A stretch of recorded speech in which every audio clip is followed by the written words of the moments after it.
Hello students, welcome back to our online classes. कैसे हैं सब? बढ़िया। आज हम पढ़ने वाले हैं बेटा मैग्नेटिक फील्ड में किसी चार्ज का मोशन। देखिए, अब ये एक दूसरा इस चैप्टर का सेकंड पार्ट एक तरीके से काइंड ऑफ एक पोर्शन कंप्लीट हुआ। हमने देखो फटाफट से रिवाइज करते हैं। हमने पढ़ा मैग्नेटिक फील्ड क्या होता है, किसकी वजह से बनता है। तो अब आंसर था कि सर करंट फ्लो होता है, चार्ज फ्लो होता है, उसकी वजह से मैग्नेटिक फील्ड बनता है। मैग्नेटिक फील्ड में चुंबकीय क्षेत्र में बल किस पर लगता है? तो आंसर है सर बल भी लगता है, फोर्स भी लगता है किसी मोशन करते हुए चार्ज पर। ये हमने पहले प्रूव कर दिया था, ठीक है। अब मोशन करते हुए चार्ज पर फोर्स लगता कितना है ऑलरेडी हमने पढ़ लिया उसको। कितना फोर्स लगता है? F equals to Q V cross B, Q V B sine theta. ये हम ऑलरेडी पढ़ चुके हैं, अभी हम उसको डिस्कस भी करेंगे।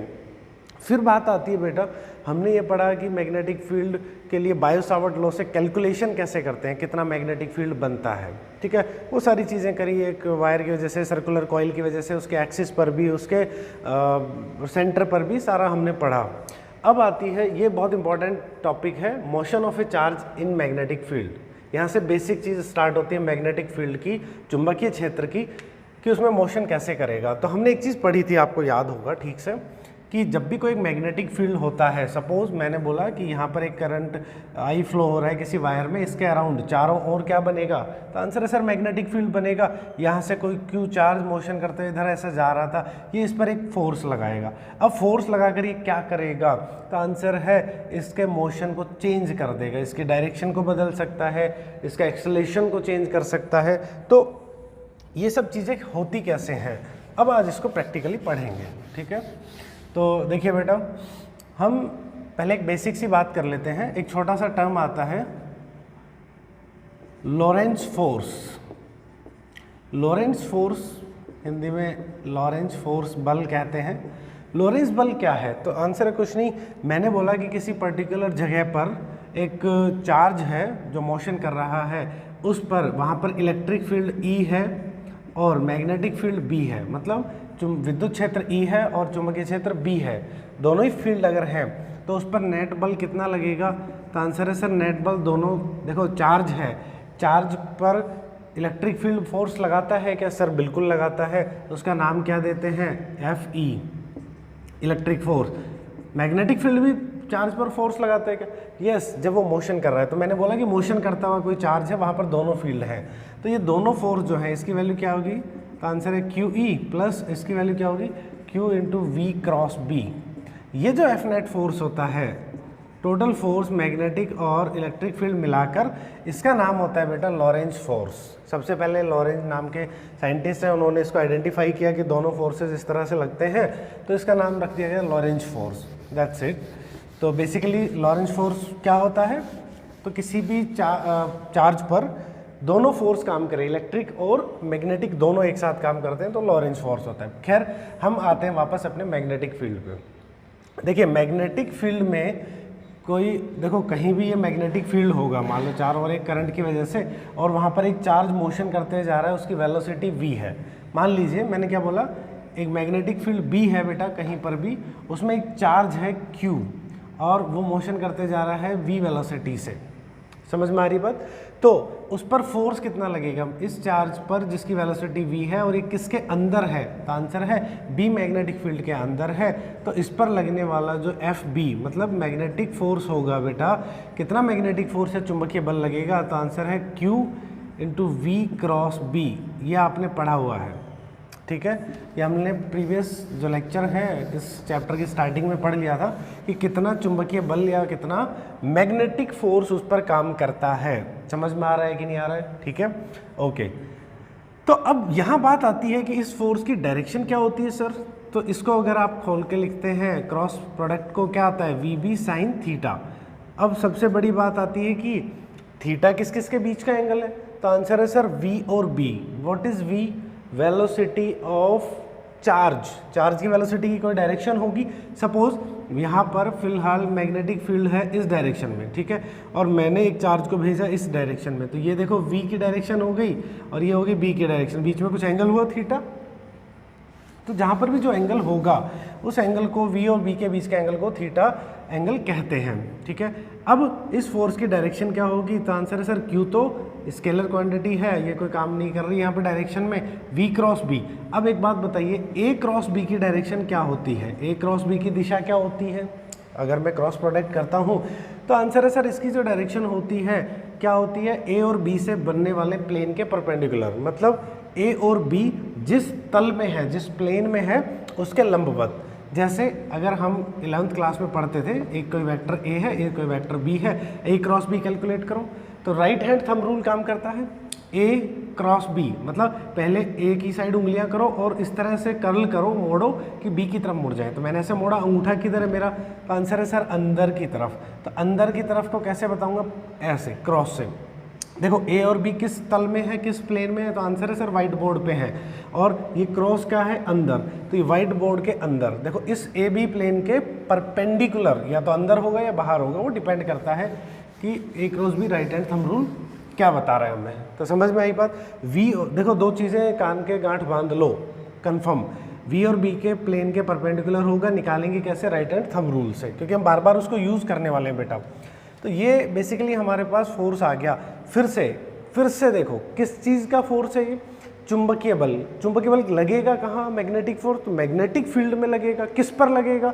कोई मोशन करते हुए चार्ज पर लगेगा। मोशन करते हुए चार्ज पर कैसे लगेगा? तो मैंने बोला v वेलोसिटी से कोई मैग्नेटिक फील्ड में। सपोज ये एक चार्ज है, यहाँ पर ये ऐसे जा रहा है मोशन करते हुए, जब ये ऐसे मोशन करते हुए गया, यहाँ कोई मैग्नेटिक फील्ड था, v वेलोसिटी थी, b था, और q इसका चार्ज है। तो इन तीन क्वांटिटीज़ को मिलाकर मल्टीप्लाई कुछ करके हमने एक फॉर्मूला बना रखा है, जो ये इसका फोर्स आ गया। अब इसको थोड़ा सा डिटेल में आगे पढ़ते हैं। ठीक है, अब केस फर्स्ट की बात करते हैं। ठीक है, व्हेन मैं बोलूँ कि बेटा अगर चार्ज रेस्ट पर है, मतलब आवेश जो है रेस्ट पर है, charge is at rest, then it means rest का मतलब क्या हुआ बेटा? मोशन नहीं कर रहा, गति नहीं कर रहा, विराम में है। तो विराम का मतलब क्या हो गया? वेलोसिटी कितनी है उसकी, मतलब वेग कितना है उसका? 0। अब मैं यहाँ अगर 0 रखूँगा, एफ बी की वैल्यू बताओ, 0। यस, यही तो हमने कहा था बेटा, चुंबकीय बल, मैग्नेटिक फोर्स हमेशा किस पर लगता है? मोशन करते हुए चार्ज पर। खड़े हुए चार्ज पर लगता है क्या मैग्नेटिक फील्ड? तो आंसर है नहीं सर, वो फोर्स नहीं क्रिएट करता वहाँ पे। तो देख लो आपके सामने, अगर चार्ज खड़ा हुआ है, मैग्नेटिक फील्ड में रख भी दो चाहे उसको, तो उस पर बल लगेगा क्या? तो सर जी नहीं लगेगा। किस पर लगेगा? मोशन करेगा तो लगेगा। अरे समझ में आ रहा है कि नहीं? ठीक है, दूसरा केस देखिए, सेकंड केस। अगर मैंने बोला कि थीटा, अगर थीटा 0 डिग्री हो या 180 डिग्री हो, मतलब बोथ आर पैरेलल और एंटी पैरेलल, मतलब कि इसको डायग्राम से समझिए। देखिए मैंने बोला ये एक्स वाई जेड, अपन अब डायरेक्शन की ज़रूरत पड़ेगी, तो एक्स वाई और Z, because we have 3 dimensions. ठीक है, एक्स और ये वाई प्लेन बनाती है, जेड ये आपकी तरफ बाहर है ऐसे। ठीक है, अब मैंने बोला कि मैग्नेटिक फील्ड एक्स की डायरेक्शन में है, राइट, और मेरा चार्ज भी मैग्नेटिक फील्ड की डायरेक्शन में v वेलोसिटी से जा रहा है। तो यहाँ पर दोनों की डायरेक्शन देखो, तो आंसर है सर सेम है। अगर सेम है तो साइन थीटा, साइन 0 की वैल्यू क्या आएगी? बोलो। यस, साइन 0 की वैल्यू 0 आएगी। ठीक है, अब मैंने बोला 180, अगर मैं बोला कि ये एक्स की डायरेक्शन में पॉजिटिव में मैग्नेटिक फील्ड है, चुंबकीय क्षेत्र है, और इधर की तरफ हमारा वेलोसिटी v, इधर चार्ज जा रहा है, उसके अगेंस्ट देखो ऐसे मैग्नेटिक फील्ड, इधर चार्ज ऐसे आ रहा है, तो भी मैग्नेटिक फील्ड उस पर फोर्स नहीं लगा पाता। कमाल की चीज़ भाई, अगर उसकी ही डायरेक्शन में चार्ज आ रहा है तो भी उस पर फोर्स नहीं लगा सकता ये, और अगर उसके अपोजिट आ रहा है मैग्नेटिक फील्ड के, मतलब 180 डिग्री आ रहा है साइन एंगल, तो भी 0। और ये वैल्यू 0 होते ही आप देख सकते हैं साइन थीटा जहाँ भी 0 हुआ, नेट हमारा मैग्नेटिक फोर्स जो है, चुंबकीय बल भी क्या बन गया बेटा? तो आंसर है सर 0 बन गया। कमाल की बात है, क्योंकि जब पैरेलल होगा उसकी की डायरेक्शन में, हाँ क्या होगा फिर यहाँ पर? तो आंसर है, आपको एक क्वेश्चन आता है कंपटीशन में, पूछता है कि बताइए अगर एंगल 0 है तो क्या चार्ज है उस पर फोर्स लगेगा मैग्नेटिक? तो आप बोलोगे नहीं लगेगा सर, क्योंकि ये तो सब सिंपल क्वेश्चन है। अब उसने पूछा कि अगर एंगल 0 डिग्री है तो क्या चार्ज मोशन करता रहेगा? तो आंसर है, वो उसने पूछा, 2-3 ऑप्शन दे दिए कि मोशन करता रहेगा सेम वेलोसिटी से, वेलोसिटी घट जाएगी, वेलोसिटी बढ़ जाएगी, वेलोसिटी 0 हो जाएगी, बताओ क्या होगा? तो आंसर है सेम वेलोसिटी से मोशन करता रहेगा। क्यों? फोर्स नहीं लग रहा, बाकी जो वेलोसिटी उसकी फोर्स नहीं लग रहा, इट मीन्स उसको ना कोई रोकने वाला है, ना कोई बढ़ाने वाला है, ना कोई जीरो करने वाला है। जिस वेलोसिटी से जा रहा है उस वेलोसिटी से जाता रहेगा। क्लियर है ये बात? ठीक है, तो ये दो केस हमने पढ़े जो कि बिल्कुल सिंपल है। अब थर्ड केस आता है and that is very very important case, क्योंकि वहाँ से बहुत सारी चीज़ें अब स्टार्ट होने वाली हैं। ठीक है, तो देखिए third case is if angle theta is 90 degree.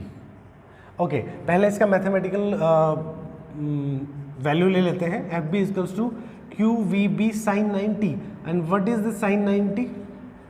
Sign 90 की वैल्यू 1, तो फोर्स की वैल्यू आ गई बेटा Q V B and that is maximum value, क्योंकि साइन 90 1 है तो ये मैक्सिमम वैल्यू आई कि नहीं आई? तो आंसर है सर आ गई, बिल्कुल आ गई।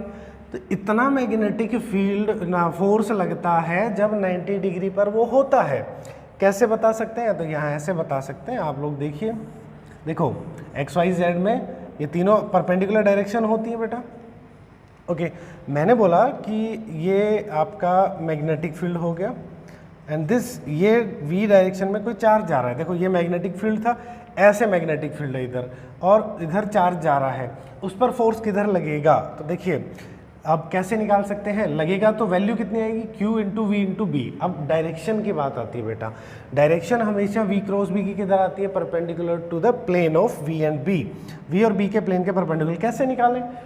अपन निकाल लेंगे राइट हैंड थंब रूल से। V क्रॉस B करना था ना, तो देखो V की डायरेक्शन में उंगलियां करी और किधर मोड़ी? B की तरफ। V क्रॉस B, समझ में आ रहा है?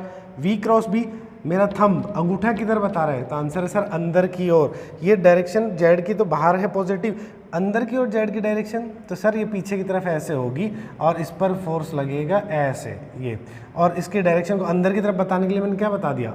इनसाइड द प्लेन, इस V और B के प्लेन के अंदर की तरफ। समझ में आया कि नहीं आया? और दूसरा डायग्राम अपन कंसीडर कर सकते हैं। सपोज कि मैंने बोला ये ऐसे है, ये x हुआ, ये y हुआ, ये z हुआ, इधर आपका v हो गया, इधर आपका b हो गया। अब सोचो बेटा v क्रॉस b करना है आपको। देखो ये z इधर है बेसिकली, तो अब हम क्या करेंगे? v की तरफ उंगलियां करी, अब अंदर नहीं, ऐसे नहीं, अब देखो ऐसे करूंगा, v क्रॉस b। देखो z की तरफ मोड़ा मैंने, ऐसे बाहर है ना ये z इधर, तो मेरी अंगूठा की तरफ था नीचे की ओर, तो यहाँ डॉटेड लाइन, ये पॉजिटिव y था माइनस y, अब फोर्स नीचे की तरफ लग रहा है और ये इसकी डायरेक्शन होगी। ठीक है, समझ में आ रहा है कि नहीं आ रहा?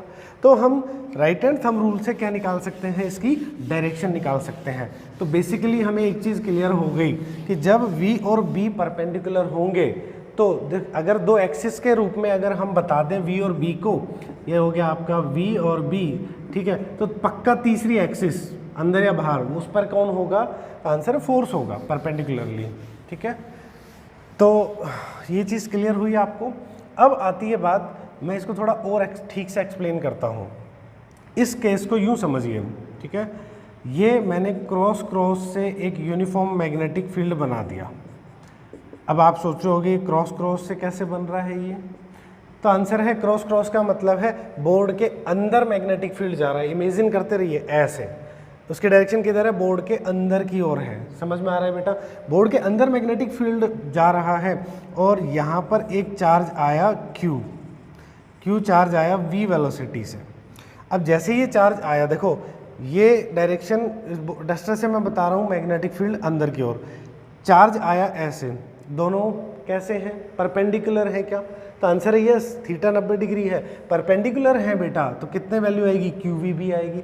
अब इसकी डायरेक्शन किधर आएगी सोचो, तो अगर देखो V ऐसे है, V क्रॉस B करना है, V ऐसे किया तो ऐसे नीचे नहीं, V ऐसे किया और V क्रॉस B, अब B की तरफ मोड़ दी मैंने उंगली, देखो V क्रॉस B अंदर की तरफ है, अंगूठा क्या बता रहा है बेटा?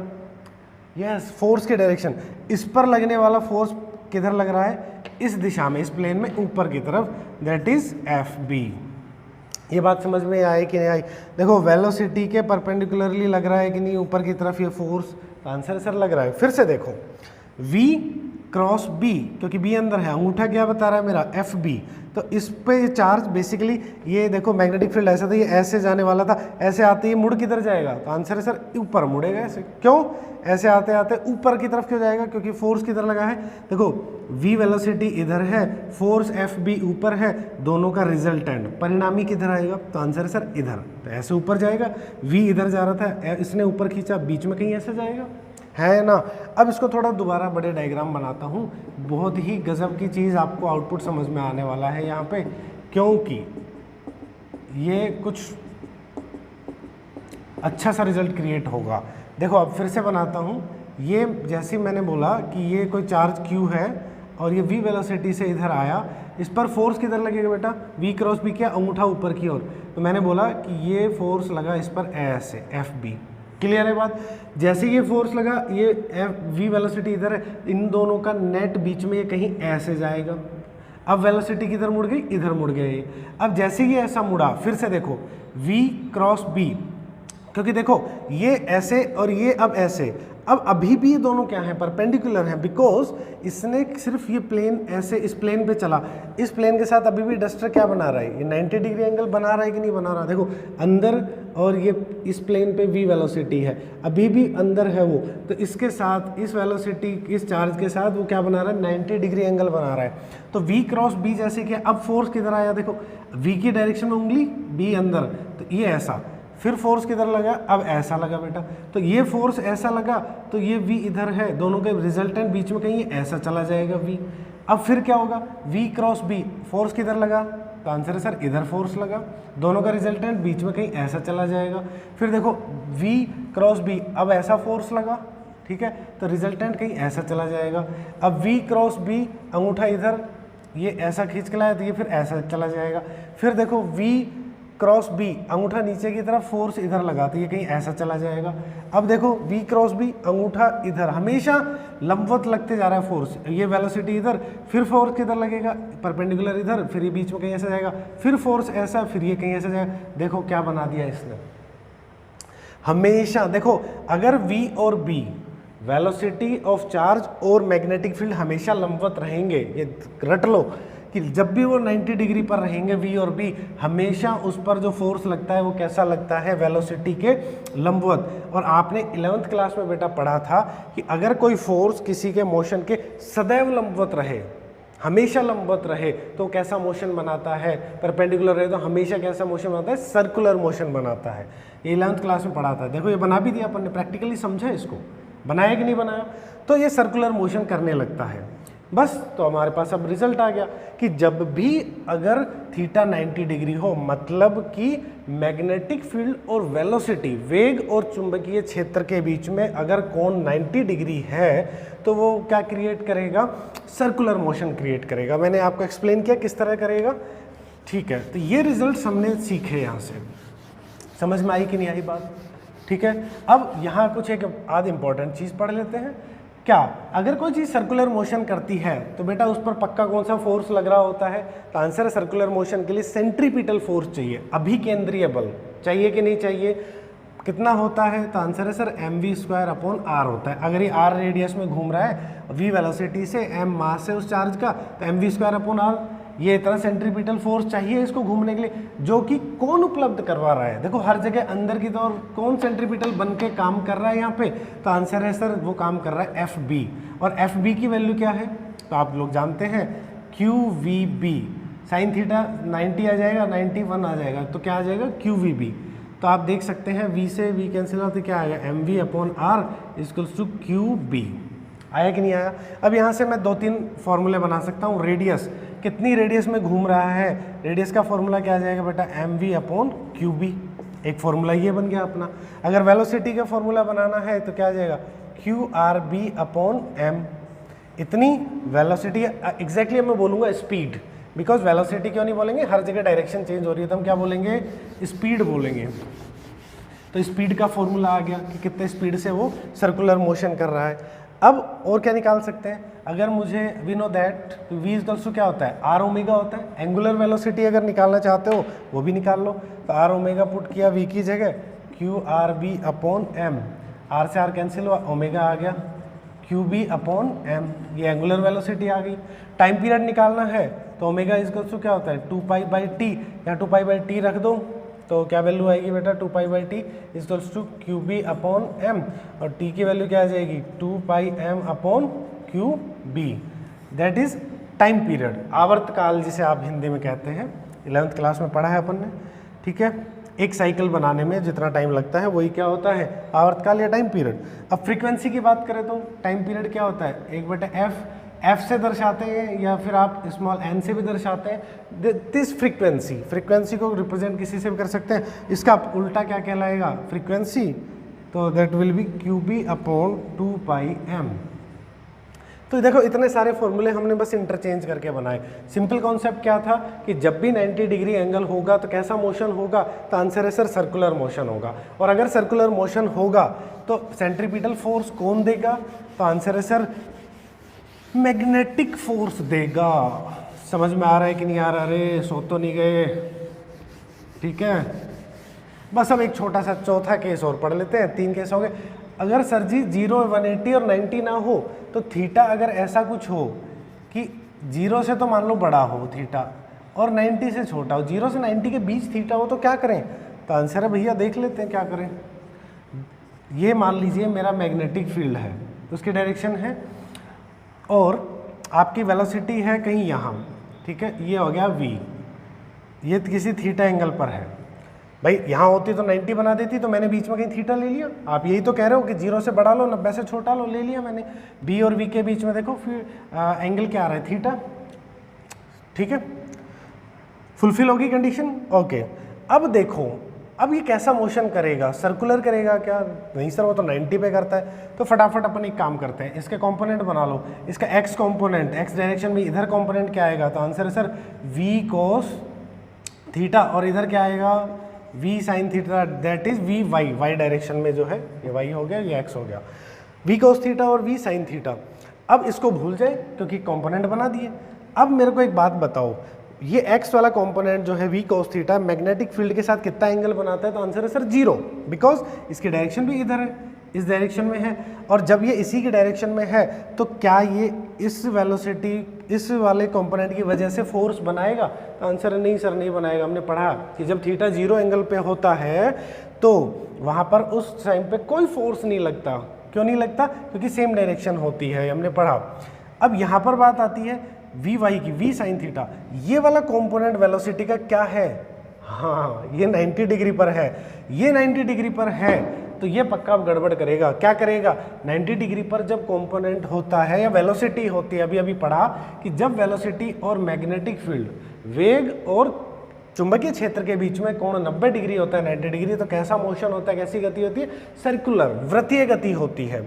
तो अब मुझे एक बात बताओ, ये वृत्तीय गति कराएगा, ठीक है, अब ये कैसी गति कराएगा, तो आंसर है सर ये कंपोनेंट है तो ऐसा तो नहीं है कि इसकी वजह से कुछ नहीं होगा, इसकी वजह से मोशन होगा। ये क्या चाहेगा, ये इसको ऐसा इधर लेके जाना चाहेगा। याद करो अपन ने पढ़ा था पैराबोलिक, सॉरी वो 11th क्लास में पढ़ा था ना, वो कौन सा मोशन होता है, प्रोजेक्टाइल मोशन। उसमें पढ़ा था कि ये कंपोनेंट तो बस क्या काम करता है, उसको आगे ले जाने का। तो सिंपली इसका काम क्या है, सिर्फ आगे ले जाने का, क्योंकि ये फोर्स तो क्रिएट नहीं कर रहा, और fix velocity V cos theta से आगे लेके जाएगा किसको, चार्ज को। अब चार्ज इधर नहीं जाता है क्योंकि मैग्नेटिक फील्ड है, इधर की बजाय इधर किसी वजह से ऐसा जाएगा, और इसकी वजह से क्या होगा, तो आंसर है सर ये गजब का काम होगा, ये सर्कुलर मोशन बनाएगा और ये आगे चलाएगा, तो ये कुछ ऐसे जाएगा। देखो अरे समझ में आया कि नहीं आया, सर्कुलर भी करता जाएगा और ऐसे ऐसे ये आगे भी बढ़ता जाएगा। समझ में आ रहा है कि नहीं आ रहा, इसको बोलते हैं हेलिकल पाथ। क्या बोलते हैं, हेलिक्स या हेलिकल पाथ। क्लियर है बात। और बेसिकली जो यहाँ पर हेलिकल पाथ होता है, वहाँ पर इक्वेशन क्या बनेगी, तो सेंट्रीपिटल फोर्स जो होगा बेटा वो किसकी वजह से है, वाई वाले कंपोनेंट की वजह से, तो M V Y square upon R equals to क्या होगा, sorry Q V Y B, यही आएगा। ये यहाँ पर इक्वेशन बन जाएगी, वी वाई की वैल्यू वगैरह, यहाँ आर की वैल्यू निकाल सकते हैं। तो आप अगर आर की वैल्यू निकालना चाहेंगे तो क्या आ जाएगा, वी वाई से वी वाई कट जाएगा बेटा, and that will be M V Y upon Q B. Clear है ये बात, ठीक है। तो यहाँ से हम लोग आर की वैल्यू निकाल सकते हैं। ये हेलिक्स कहलाता है, हेलिकल पाथ कहलाता है। इस तरह से ये आगे बढ़ता जाता है। यहाँ पर एक चीज़ और पढ़ेंगे, pitch. What is the mean by pitch? Hindi में भी पिच कहते हैं, हेलिकल पाथ का पिच, ठीक है। कुंडलिनी बोलते हैं इसको हिंदी में, कुंडलिनी पाथ मतलब रास्ता। तो पिच क्या होती है? पिच ऑफ हेलिक्स क्या होगा? मतलब कि टाइम पीरियड। अब कैपिटल टी टाइम का मतलब क्या होता है बेटा? एक चक्कर, एक सर्कल पूरा होने में लगा टाइम क्या कहलाता है? Time period. एक साइकिल पूरा होने में, मतलब एक चक्कर जितनी देर में पूरा होता है उतनी देर में चार्ज इसमें हॉरिजॉन्टल डायरेक्शन में कितना आगे बढ़ता है। तो बड़ा सिंपल है। देखो अब ये क्यों कह रहे हैं, अगर एक ही जगह सर्कुलर मोशन कर रहा होता तब तो आगे नहीं बढ़ता बेटा। अब जितनी देर में एक साइकिल पूरा हुआ, जैसे सपोज करो मैंने बोला यहाँ से स्टार्ट हुआ और ये ऐसा करता करता करता करता करता ऐसे, देखो यहाँ पहुँच गया। अब एक सर्किल जितना पूरा हुआ, लेकिन ये इतना आगे भी तो बढ़ गया। जितना ये आगे बढ़ा, ये वाली जो आपकी डिस्टेंस है जितना ट्रैवल किया है वो क्या कहलाती है? पिच। कैपिटल टी टाइम में जितना ट्रैवल किया वो पिच कहलाता है। और वो कैसे कैलकुलेट कर सकते हैं? तो पिच सिंपल सी बात है, कैपिटल टी टाइम में किस वेलोसिटी से आगे बढ़ रहा है? तो आंसर है वी एक्स वेलोसिटी से आगे बढ़ रहा है। और टाइम कितना हो गया? टी। तो ये जो डिस्टेंस का फॉर्मूला क्या होता है? Velocity into time. समझ में आ रही कि नहीं बात? वी एक्स का फॉर्मूला कंपोनेंट हमें पता है वी कोस थीटा। और टी क्या होगा? टी यहाँ से निकाल सकते हैं, आर वी वाई की फॉर्मूला हम जानते हैं। देखो बेसिकली फटाफट से कर दो, वी वाई क्या होगा? Q R B upon M. और वी वाई की जगह क्या लिख सकते हैं? R omega. आर ओमेगा से आर आर कट जाएगा तो ओमेगा इक्वल्स टू क्या आ गया? Q by upon M. और 2 पाई बाई टी लिख सकते हैं इसको। और अगर 2 पाई बाई टी लिख सकते हैं तो टी क्या आ गया? 2 pi M upon Q B. ये वैल्यू यहाँ मल्टीप्लाई कर दो वी कॉस थीटा के साथ, 2 pi M upon Q B. Clear है कि नहीं है? इस तरह से ये पिच कहलाती है। तो पिच को कैसे याद रखेंगे कि भाई आवर्त काल में जितनी देर में एक चक्कर पूरा होता है उतनी देर में 36 दिशा में चार्ज कितना दूरी तय करता है या कितनी डिस्टेंस हॉरिजॉन्टल में ट्रेवल करता है, दैट इज पिच। तो बेटा ये है पूरी कहानी motion of A charge. Motion charge का किसी भी मैग्नेटिक फील्ड में इस तरह से हम पढ़ सकते हैं कि वो कितना एंगल बनाएगा, कैसा कैसा मोशन करेगा। बड़ा सिंपल आपने कर लिया कि 0 और 180 होगा तो कोई फोर्स नहीं लगेगा, सीधा चलता जाएगा। 90 होगा तो सर्कुलर करेगा, 0 से 90 के बीच होगा तो हेलिकल पाथ बनाएगा। अब आगे पढ़ेंगे इसकी एप्लीकेशंस, इसको हम यूज़ कैसे करें। तो ये बहुत कॉन्सेप्चुअल है, इसको पढ़ाई कीजिए। नेक्स्ट वीडियो में मिलते हैं, तब तक के लिए stay healthy, stay safe. Thank you.